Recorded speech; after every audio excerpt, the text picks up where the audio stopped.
All right. Hello, everyone. Welcome back to another Trek Talk live stream where I take a look at one of the original Star Trek series episodes. This week, we're going to be taking a look at a piece of the action. One of the, really one, I think, one of the most popular episodes. It's a lot of fun. Hello, FKHC 2005. Hail to you, sir. Thank you for being here. And please, anyone listening, please do remember to like and subscribe to the channel and like the stream. All right, yeah. So, piece of the action. Definitely one of the more comedic and fun episodes. I was thinking about it as I was going through it, and this one has a lot of similarities to Star Trek 4, The Voyage Home, because both stories basically are fish out of water stories where the crew of the Enterprise goes back. And I know they're not actually time traveling here, but they are, in essence, kind of going back in time in a way to a past era of Earth. And, they don't know how things work and don't know how to relate to people. And, that leads to some comedy. Okay, so this was written by Gene Coon and David Harmon and directed by James Comack. And as always, I'll be reading from These Are the Voyages by Mark Cushman for behind the scenes information on this episode. So this is from an NBC press release on December 21st, 1967. The superior technology of the Enterprise crew is unable to cope with the gangster tactics of the planet Iotia 2 in a piece of the action on NBC's network's Star Trek Colorcast of Friday, January 12th. Anthony Caruso, Victor Tabak, and Lee Delano guest star. Captain Kirk, Mr. Spock, and Dr. McCoy beamed down to Iotia to check rumors that the development of the planet was halted by moral decay 100 years before. They learned the source of the problem is a book on Chicago mobs of the 20s, which the Iosians have adopted as their Bible. The bosses, among them Bella Oxmix, Krakow, and Callow, are the most powerful and have their hoods and henchmen, and the populace pays for protection. Kirk employs gangster tactics against them. The contamination was left on Sigma Iotia a century earlier when the Federation ship USS Horizon visited. Now, Kirk and company, in an attempt to live up to the Federation's mandate of non interference, must find a way to put things right on this world divided by warring mobster gangs. But Bella Oxmix, the top dog gang leader, is determined to use the Enterprise's weapons to make some hits and take over the other territories. The hook for this episode is the untouchables in space. The theme, how imitation can be dangerous flattery. Okay, so a piece of the action is very popular with fans of the series, considered by some to be Star Trek's funniest episode. It has snappy dialogue, clever direction, and delightful performances. There is a subtle purpose to all this madness as well. People throughout history have been heavily influenced by fashion, trends, pop icons, and characters of modern literature, including ultra cool tough guys seen in motion pictures and television. This story is rich in social satire, even though we may be too distracted while laughing at these inept wannabe gangsters to see the parallels to our own lives. Substitute tattoos and iPods for felt hats and submachine guns. Replace old gangster lingo with modern day teen slang, texting and tweeting instead of getting on the blower, and then ask yourself if we're really all that different today. All right, let's go ahead and get into this one. So the Enterprise is approaching Iotia 2, a planet that was visited by the USS Horizon 100 years ago. The Enterprise is contacted by someone named, oh, hello, Gwagnar. Hey, man, thanks for stopping by. Always good to see you. The Enterprise is contacted by someone named Bella Oxmix, who invites Kirk to beam down, which he does along with Spock and Dr. McCoy. So they arrive to find a world similar to Earth of the 1920s or 30s and are quickly confronted by two men who threaten them with Tommy guns, telling them to put their hands up or else. And again, written by David Harmon, Gene Kuhn, directed by James Comack. So there's a drive-by shooting, and one of the men is killed. The other man who fires back at the car tells them that the shooters were sent by a man named Krakow to put a hit on Oxmix's men. So then they take him to Oxmix, them to Oxmix. And Kirk and the others soon discover that there really is no government as such. The Iotian society is divided into territories, each controlled by a mob boss and his minions, who all function in a manner similar to the mafias of the 1920s. Oxmix controls the largest territory and is in a heated rival with Krakow, who is trying to take Oxmix's territory from him. Now, Spock calls Kirk's attention to a book that Oxmix refers to simply as the book, but the title of the book is Chicago Mobs of the 20s. Oxmix tells Kirk that the crew of the Horizon left this book behind, and Spock quickly deduces that this book is the source of the Iotians' mafia like culture, and the Iotians have based their entire society around it. Hold on, let me take a drink of water right quick here.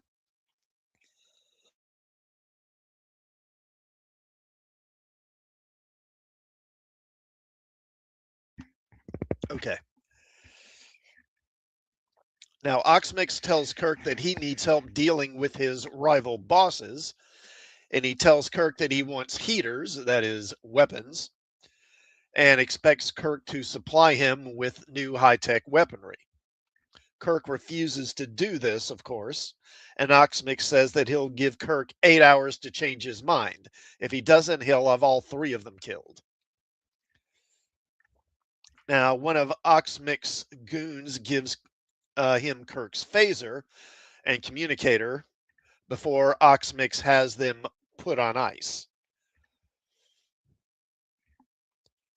Then Oxmix calls the Enterprise and he speaks to Scotty, who was left in command. Scotty demands to speak with Kirk, but Oxmix tells Scotty that he has the landing party prisoner and he'll kill them if Scotty doesn't supply him with 100 heaters within 8 hours. And of course, we get a kind of funny scene here where he asks the guy behind him, Lieutenant Hadley, to check the computer banks to find out what a heater is.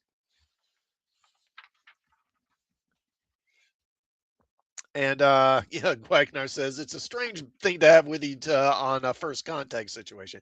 Yeah, it is. It's kind of funny. But I'll kind of get into that in the behind the scenes stuff because how this story developed, it kind of explains it. Because this obviously, as is often the case, the story we got is not where the story began. This was kind of the final version. And originally, without getting too much into it, originally it was going to be people from Earth who were colonists, and someone had brought the book with them, something like that.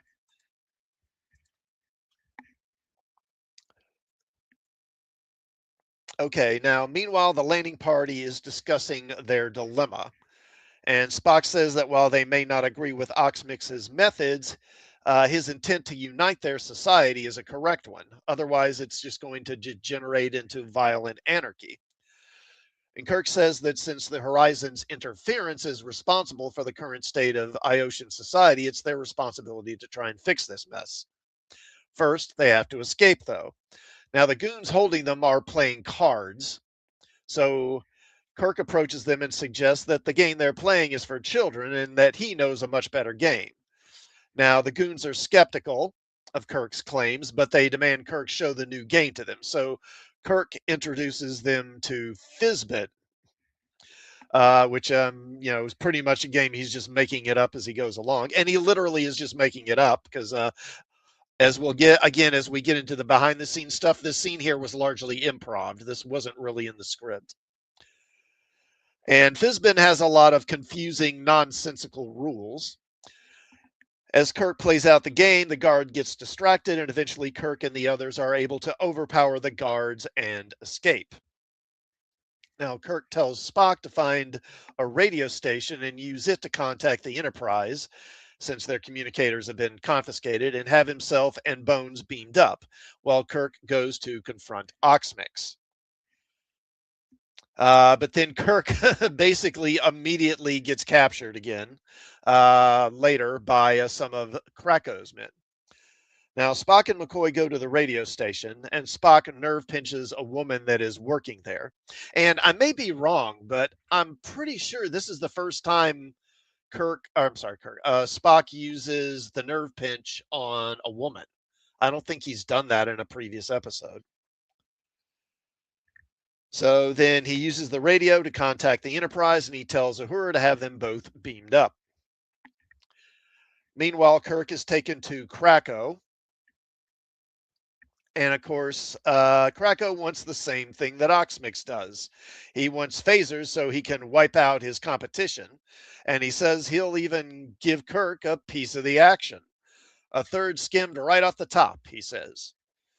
Kirk suggests that they meet with Oxmix and try to come to terms peacefully, but Krako isn't interested, and he tells Kirk he'll be killed if he doesn't come across with the heaters. Kirk refuses, so Kirk has him put on ice. Now, McCoy and Spock are back up on the Enterprise, and they're consulting the computers to try and figure out how to handle this situation. But apparently, nothing quite like this has really happened before, so the computer records don't really offer any solutions. And then they're contacted by Oxmix, who uses the communicator again. He is surprised to find that Spock and McCoy are back on the ship, but he tells them that Kirk has been captured by Krako. Now, he suggests that they come back down and then they can work together to free the captain, and then they can give Oxmix the weapons he wants. Spock is skeptical, but Oxmix assures him that there won't be any funny business. McCoy asks why Spock would trust Oxmix, but Spock notes that they need the assistance of people on the planet to get Kirk back, and therefore they have little choice but to work with it. Meanwhile, Kirk is able to overpower his guards and escape again. So Spock and McCoy beam back down to the planet, and of course, they are immediately captured again. Guys, you got to stop being so trusting. I mean, come on.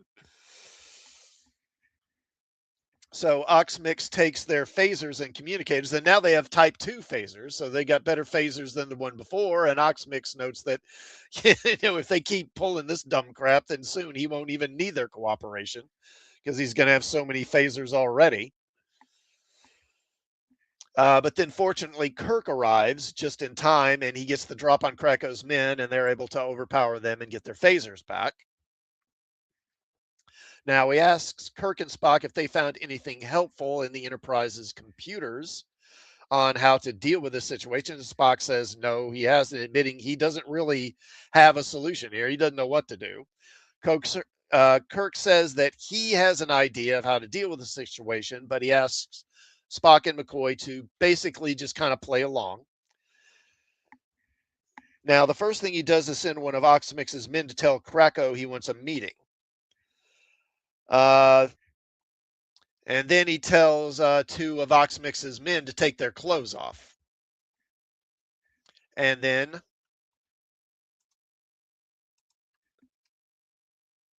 oh, do I not have that?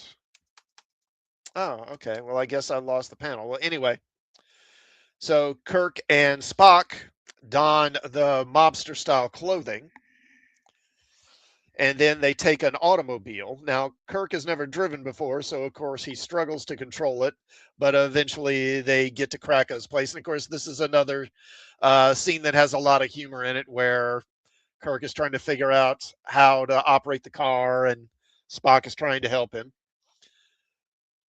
But they do eventually get there. Now, there are two guards guarding the front, and they begin discussing how to get past them when a young boy approaches them and says, "It's a hit, ain't it?" And he warns them that Krakow has men watching the streets from the surrounding buildings, and they'll all be killed if they start anything. He suggests that he could help them, and he's willing to if he gets a piece of the action. Spock notes that the kid doesn't even know what the action is, but the kid says, well, it must be pretty important. Otherwise, you wouldn't be taking a chance on trying to hit Krako's place like this. And Spock appreciates the logic of it, and telling Kirk, very logical. So they strike a deal, and then the kid acts as a decoy. He just kind of acts up, and he's loud and distracting. He approaches the two guards, pretending to kind of attack them playfully. Then he falls and hurts his arm and then starts screaming for his dad. This allows Kirk and Spock to approach, with Kirk posing as a concerned father, and then they attack the guards, overpower them. They get inside, and before they go inside, Kirk tells the kid a piece of the action, and then we never see this kid again. So I get the sense there was a good bit cut out of this episode. Anyway, they get inside, and once they're off the streets, they're willing to pull out their phasers and use them. So they phaser two of the guards and stun them, getting the drop on Krako, or so they think. But then it turns out Krako's men have the drop on them because there's two other guys with machine guns. So they get captured again.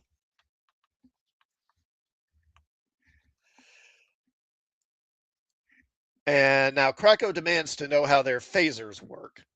But then Kirk adopts a gangster like persona and tells Krako that the Federation is moving in and taking over the planet.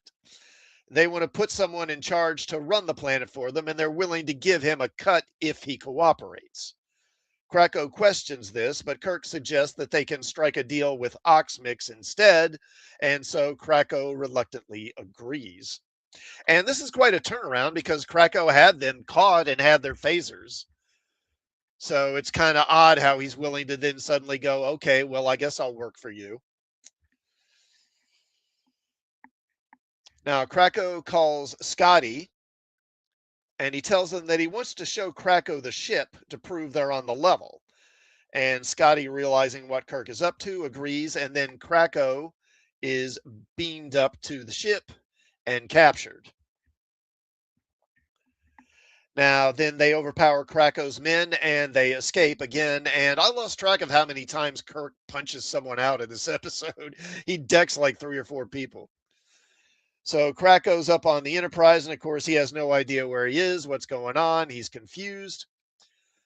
He threatens Scotty, but Scotty, of course, tells him he's in no position to be making any threats and warns him that if he doesn't behave, he'll be wearing, what does he call it? Concrete galoshes.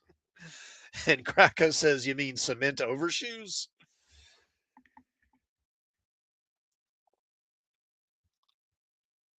Okay, now, after Kirk and Spock leave, Krako's men recover, and then they decide they're going to hit Oxmix's place in revenge. Meanwhile, Kirk and Spock arrive back at Oxmix's place. And Kirk tells Oxmix the same thing, that the Federation is taking over if he cooperates and he'll get a cut. Otherwise, they'll get rid of him. And one thing I wanted to point out, so when they had left McCoy in charge. McCoy had a machine gun and was keeping them all, keeping an eye on them. Although, honestly, I mean, would McCoy really machine gun them? If they had threatened him, I find it hard to believe that he would. But anyway, when they get back now, see, one of the things I've long thought is with the nickname of Bones, right? McCoy's nickname is Bones. And they never do specifically say why he has that nickname. I know the Abrams movies, they kind of did a play on that, of why that's his name. But I always thought that the reason for it was that Bones was basically a shortened version of Sawbones, right? Because, at this time, there were still a lot of Westerns on TV. This was kind of right at the end of the Western era. And, back during the Old West, doctors were often referred to as a sawbones particularly because during the Civil War, doctors would often amputate guys' limbs, arms and legs. And of course, they would have to saw the injured limb off. And I think that's where the nickname Sawbones came from. Hold on, let me take a drink of water.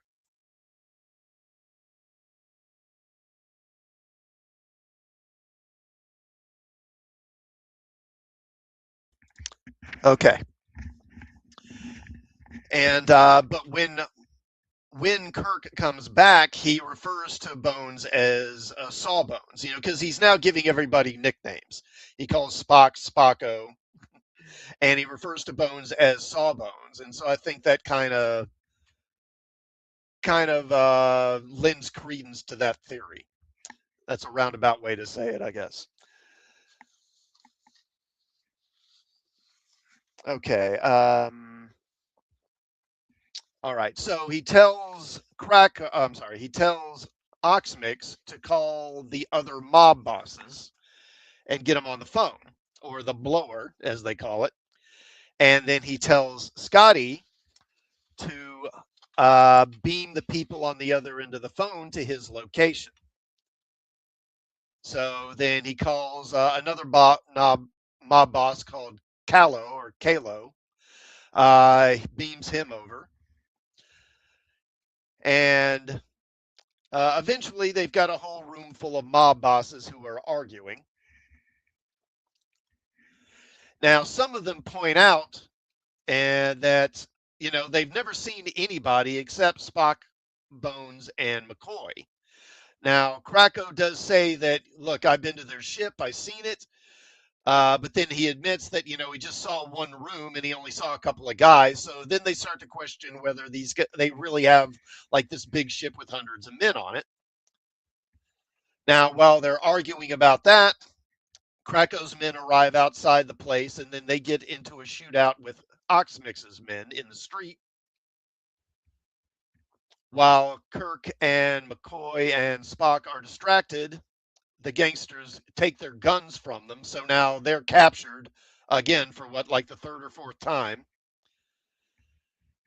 And then they say they're gonna, you know, uh, basically they're gonna be in charge.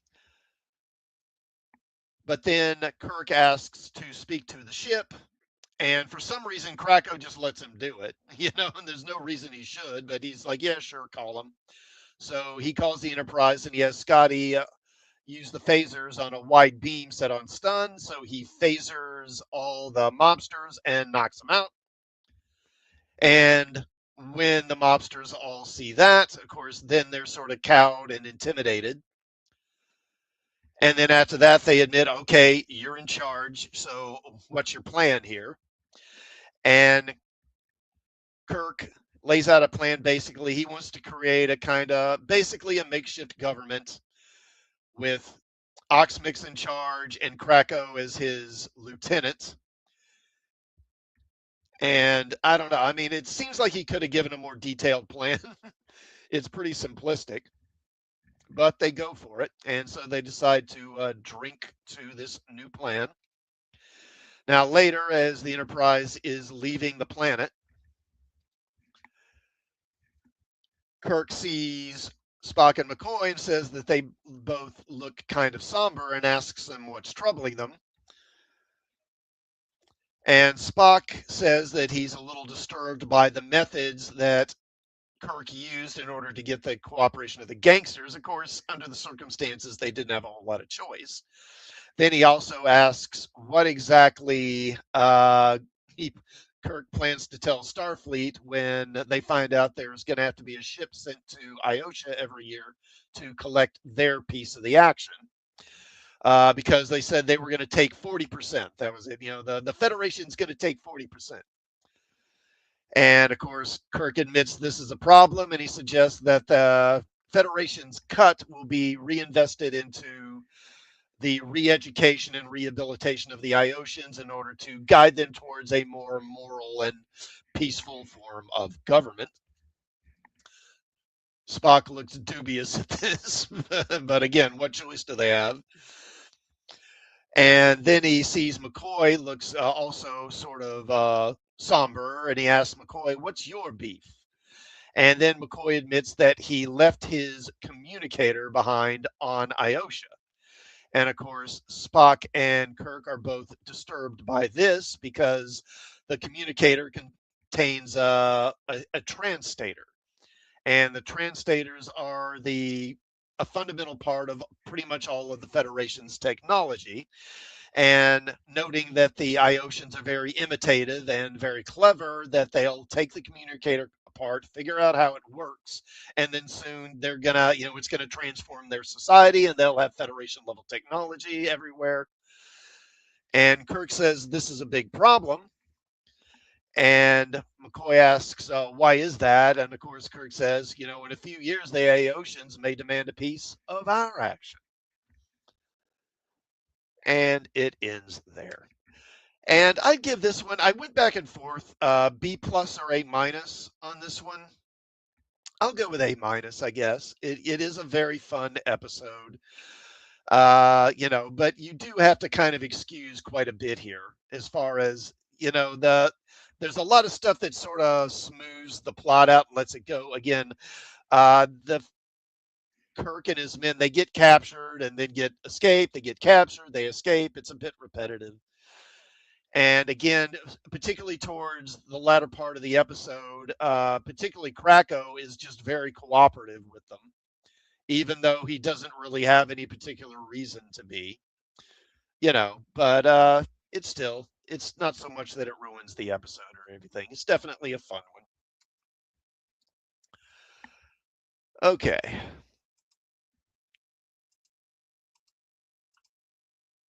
So let's go. Where are we at here? There we go.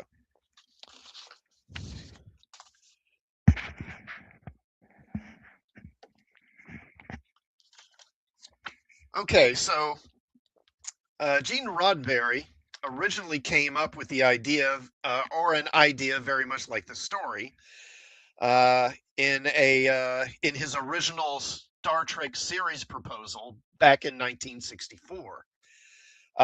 It was a proposal for an episode that would have been called President Capone, and his summation of the episode was the Enterprise encounters a parallel world. It's Chicago about 10 years after Al Capone became president and imposed gangland statutes upon the entire nation. Roddenberry tried to take the concept further with writer George Clayton Johnson, who submitted a story outline in 1966 called Chicago 2. But that was later abandoned. Now, David Harmon, who had written The Deadly Years, of course, that's the one where, the members of the Enterprise become very old, they age rapidly, had a similar idea with an episode called The Expatriates, where the Enterprise chases an old style Earth ship, which is manned by descendants of former residents of Earth. Having been away from Earth for generations, they have adapted the language, attitude, and ethics of old Chicago mobsters due to the influence of a book about that era. So that's where the book being there comes from. This book was originally going to belong to some people from Earth, someone had just brought it along with them. And then somewhere along the way, they just took this book and adopted it again, sort of like their Bible. Harmon said, quote, I felt that Western civilization is based on a Judeo-Christian ethic. So what I did was say, suppose that people salvaged a book called The Life of Al Capone, where they treated it as their version of the Bible, and from which they built their own society. Now, producer Gene Coon liked the story and liked the comment it made on the imitative influences of literature, television, and film on social development in an absurdist way. However, producer Robert Justman was not as kind to it. He really didn't like the script.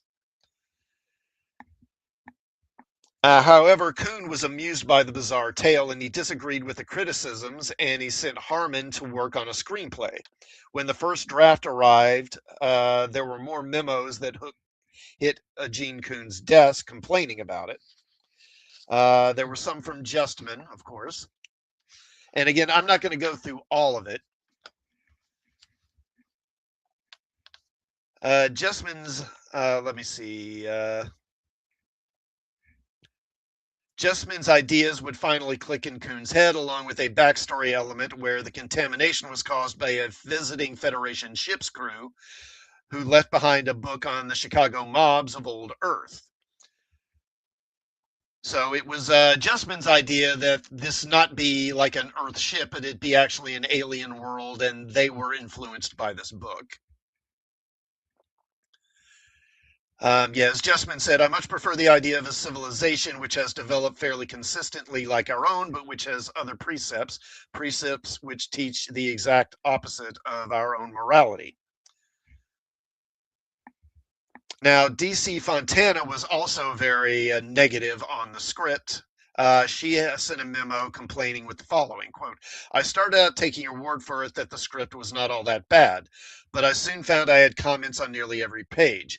I agree with Bob Justman that as of this writing, David Harmon has failed us badly. He has presented us with a script that has neither drama nor comedy. There are tremendous sets and casts, there's no particular theme of importance, and the lead characters are totally impotent. What is the theme of this story? If it is the point that a society is constructed and running on what we consider immorality, then this is not sufficiently well drawn in the script. What types of story is it? It is neither fish nor fowl, neither comedy nor drama. Nothing is terribly imperative. There is no feeling of real danger to our people or our ship. All the so called heavies are inept and one dimensional characters, and our regulars are cursed with lethargy, disinterest, and a certain amount of ineptitude. I feel David has done badly by us and that major surgery is needed to fix the script.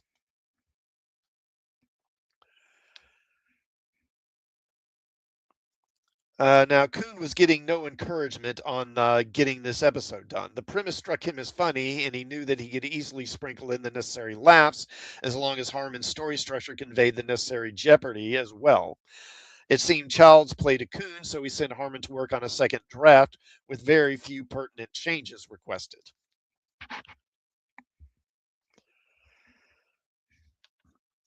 Okay. Um, let's see. Now, Harmon sent a revised draft that was dated September 5th, 1967, but this did little to change Fontana's opinion of the script, prompting another memo to Kuhn complaining about it. Now, learning that Kuhn had decided to step down as producer and therefore stop working on scripts that, if produced at all, would only come after the term of his contract had ended, with episode 16, Justman held off on responding to Harmon's second draft until Kuhn's replacement was chosen. On September 13th, 1967, with his sarcasm in check, Robert Justman wrote to the new series producer, quote, as I mentioned in conversation the other day, I don't feel that the writer has been able to achieve the sort of quality in this rewrite that we were looking for. Finally, I don't know whether this is a comedy or a tragedy. I have a sincere fear that it is going to end up a tragedy if we don't find a way to solve some of the problems. The original idea that he had for the story was to contrast a completely amoral society with our own, to contrast what we consider to be right and fair with what another civilization with an entirely opposite view would consider to be right and fair. That is the science fiction flavor which we have tended to overlook so far in the screenplay. That is the whole ball of wax, and that is the reason why we went ahead with this project in the first place. That is what we have to discover at the beginning of the show, and that is what we have to be able to reconcile ourselves with at the end of the show.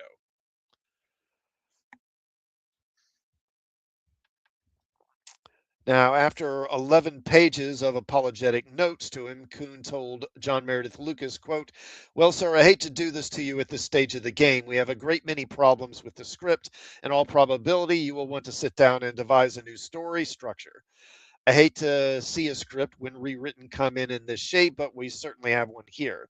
If during the several weeks I have left, I'm able to help you somewhat with it, I will, of course, be glad to.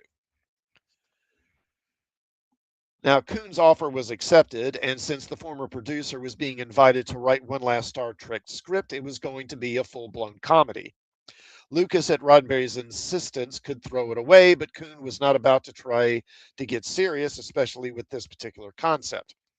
His screenplay from September was called Mission into Chaos, and the title certainly fit not only the material, but also the evolution of the script itself.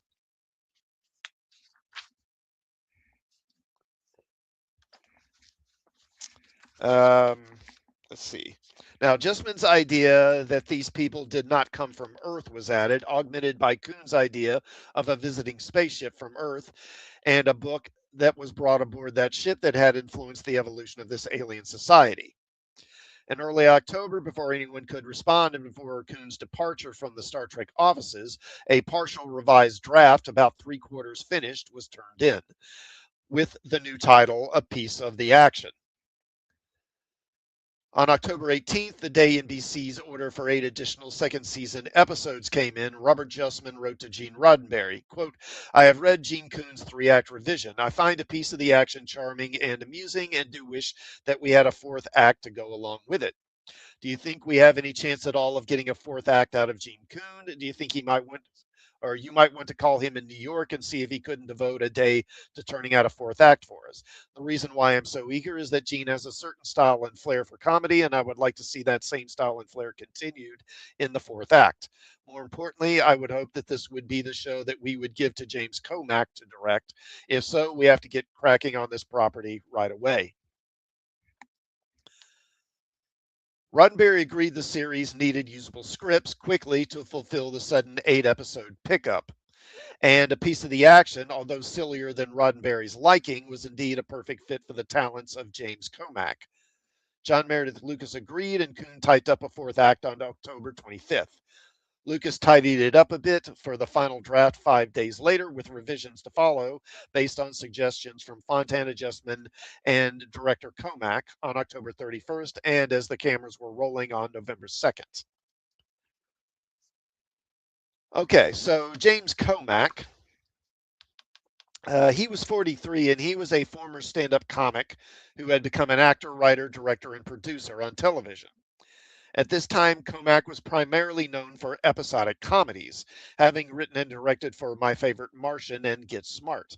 But he also had experience at directing action shows like Tarzan and Combat.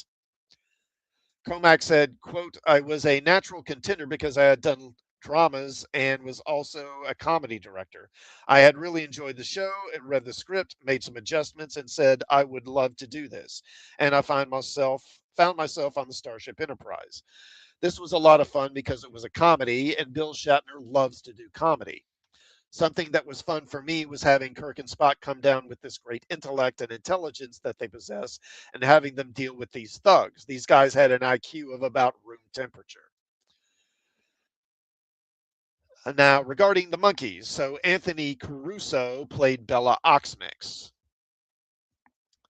Caruso was 51 and he was a longtime veteran of television and film.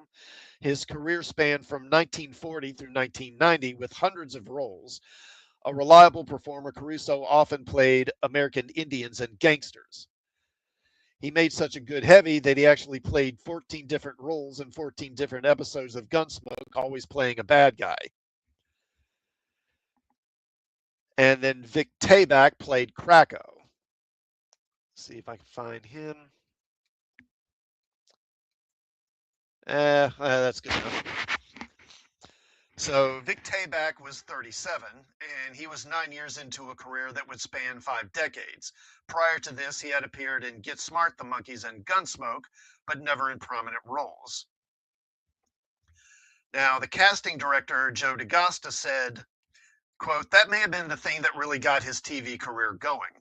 He was a friend of mine. We knew each other from when I was acting in the theater, and we would help each other out. Vic got all the old man parts. He looked 40 years old when he was 20, and he was a powerful actor. I supported his career where I could, and I'd bring Vic in to audition for a lot of roles because he was right for a lot of roles. But then he'd lose to bigger names. The Star Trek episode may have been the thing that changed all that. It was a very memorable role for him. His most memorable role was still several years away when he would play Mel, the short order cook in both the film Alice Doesn't Live Here Anymore, and its TV sitcom spinoff, Alice. Now, Stephen Marlowe played Zabo, and he was 40, and I'm still not clear which one Zabo is. His acting career spanning 1956 through 1990 brought over 100 roles. Shortly before his appearance here, Marlowe showed up in more than once in Ben Casey, in Combat, and in Hondo. Yeah, and FKHC 2005 says, so it's Mel the early years. I mean, he is very similar in temperament. I think Tayback, he's one of those guys, like DeGosta said, he was overweight and balding from an early age. So from an early age, he looked middle aged and was playing like 40 years old for, probably for 30 years. And he did have this very irascible, kind of rough edged sort of delivery. And yeah, I think most people do remember him from Alice. Okay, now Lee Delano was Callow. Uh, he was 36, and I believe, actually, I believe it was these two guys. Where we go back? Yeah, so I believe that's Stephen Marlowe there.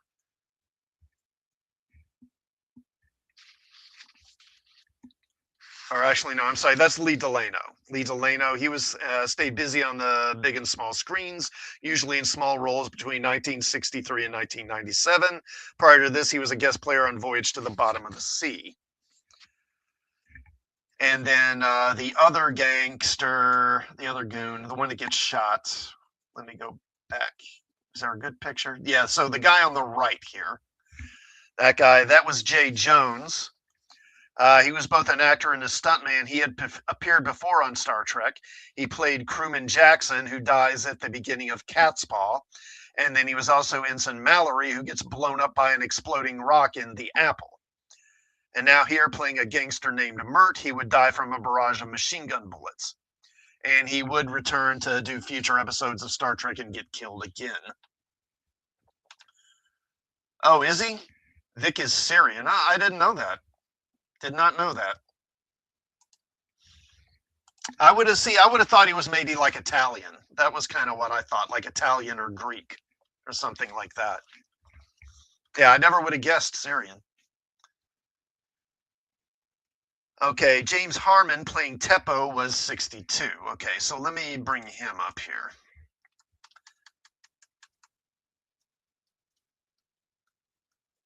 And find a good areas. He's the guy that they beam in first. Yeah, there he is. So you may recognize him. So he's the guy that he was in the City on the Edge of Forever. He's the guy that accidentally disintegrates himself with McCoy's phaser in City on the Edge of Forever. He was 62. Then Sheldon Collins, who played the kid.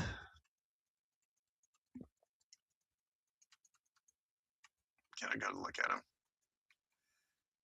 Okay, I thought I had a close up of the kid, but I don't. Okay, oh well. Okay, so he was active as a child actor during this period. He had just played Pete Whitaker, the son of Carl Reiner's character in The Russians Are Coming, as well as playing Arnold Bailey, a friend of Opie's Taylor, in numerous episodes of The Andy Griffith Show. He was 12 when he did this episode. And then William Blackburn, let me see. I can get him. He played, there he is. So he played Lieutenant Hadley. He had been in the background on several episodes before, but this was the first time his character got named.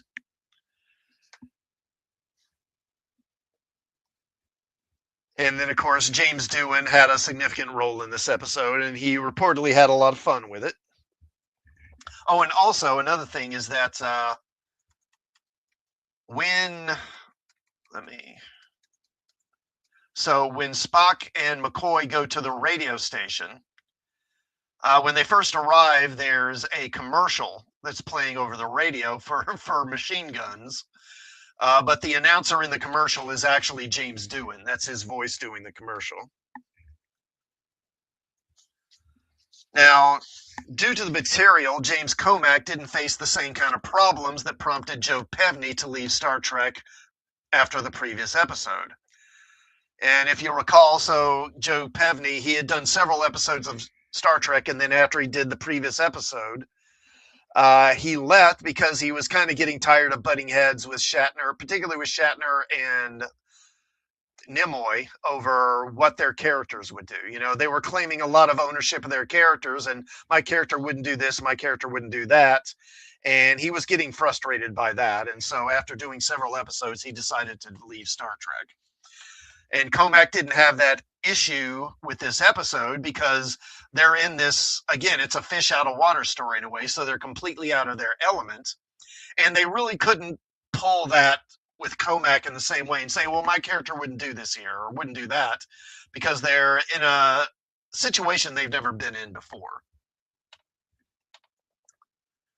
So what does FKHC say? So, and Diane Thorne in this episode. Ilsa She-Wolf of the SS. Okay, which one is she? Is she one of the gangster malls, I guess?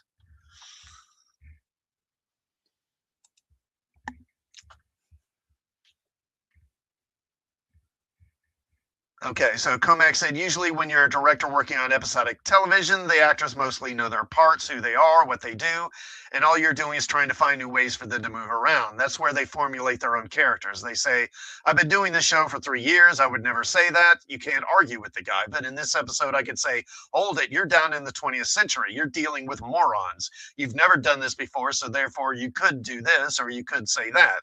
And they would have to buy it.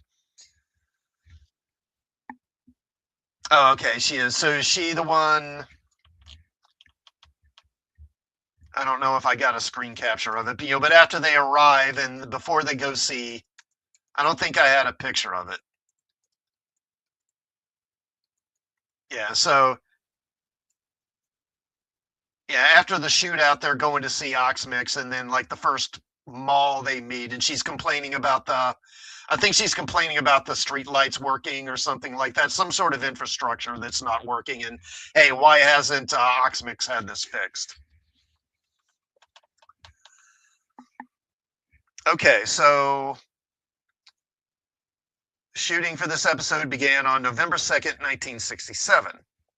So on the first day, filming took place in Bella's office. Now, it turns out that Matt Jeffries, who, of course, designed the Enterprise, it turns out he was also a production designer on The Untouchables. And so he had a lot of experience at working, in a kind of 1930s milieu. And so he was very good at coming up with sets and coming up with set design for this episode. And also, the merger with Paramount was very helpful for this episode because it allowed them to shoot on additional stages, and also because the Paramount lots had additional facades with 1920s appropriate buildings. Let me if I can get a street shot here. Not in there. There. So some of this was done on Paramount lots, which they hadn't had access to before. Okay, so on day 2 of filming, Nichelle Nichols as Lieutenant Uhura. On this day, she was on the cover of TV Showtime, a newspaper supplement, with the caption, Enterprising Spacewoman. Nichols would have been pleased to receive her copy if it hadn't been for a headline that was on page 5 of that supplement as well, which read, Trek to halt 5-year mission a little early. Without indicating its source or the name of its writer, TV Showtime stated that, unfortunately, ratings have indicated that the Enterprise's TV journey will end next summer. So at this point, again, there's a rumor coming up that they're going to be canceled. With this disappointing news circulating among the cast and crew, the company did further filming in Bella's office and then onto the scene in the warehouse where Kirk teaches the game Fizbin. Comac said, quote, like most good comedy, a great deal of a piece of the action was improvised. Let me go back to that scene.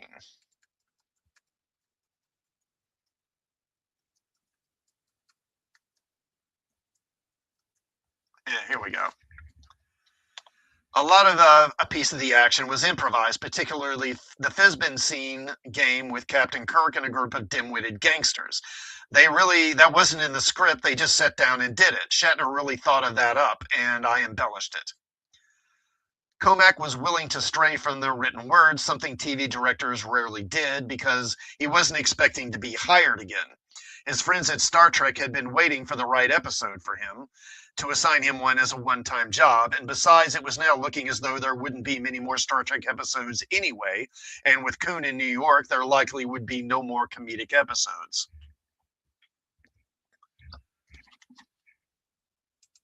Okay.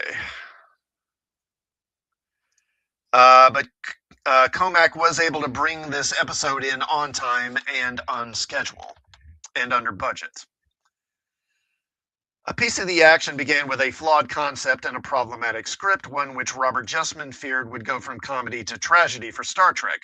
The writing process truly was on a mission into chaos, but with the comedic talents of Gene Coon, James Comac, Shatner, and Nimoy and Doohan, and a bright and inspired cast of guest players, this became a standout episode, arguably the series' funniest hour. So in the end, Gene Coon got the last laugh.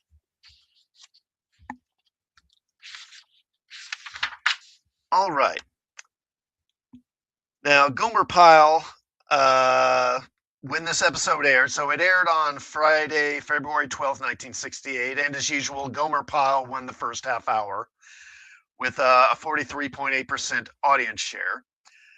And Star Trek coming in a distant second at 26.6% audience share, narrowly ahead of the ABC show Operation Entertainment, which had a 24.5. And then in the second half hour, the Friday night movie on CBS won the time slot, with Star Trek and Operation Entertainment basically being in a tie. When NBC repeated a piece of the action on August 30th of 1968, Kirk, Spock, and McCoy appeared on the cover of TV Guide. This would be the third time that Star Trek would grace the top-selling magazine's front cover, and this helped with the ratings, especially during the second half hour. All right, and as far as his memories about this episode, Robert Justman said, quote, "I fought against that one, perhaps more so than any other episode we did. I could not understand why Gene Coon wanted that story, but I must admit he pulled it off with the humor he added, and Gene Roddenberry allowed him to do so. I won't try to explain it. It remains a mystery to me, as well, a mystery for you as well as for me." Okay. All right, so that's going to be it for a piece of the action. The next episode will be by Any Other Name. And that will be next Tuesday. And let's see. Now, I'm not going to stream this Sunday night because this weekend, I'm going to be with my National Guard unit. So I won't have time to stream. And I'm probably going to be getting home late, I believe, Sunday. But I should still be streaming on Tuesday evening. And of course, I'll still also be streaming Monday night with J-Man and Decepticon, looking at some more issues of the Avengers.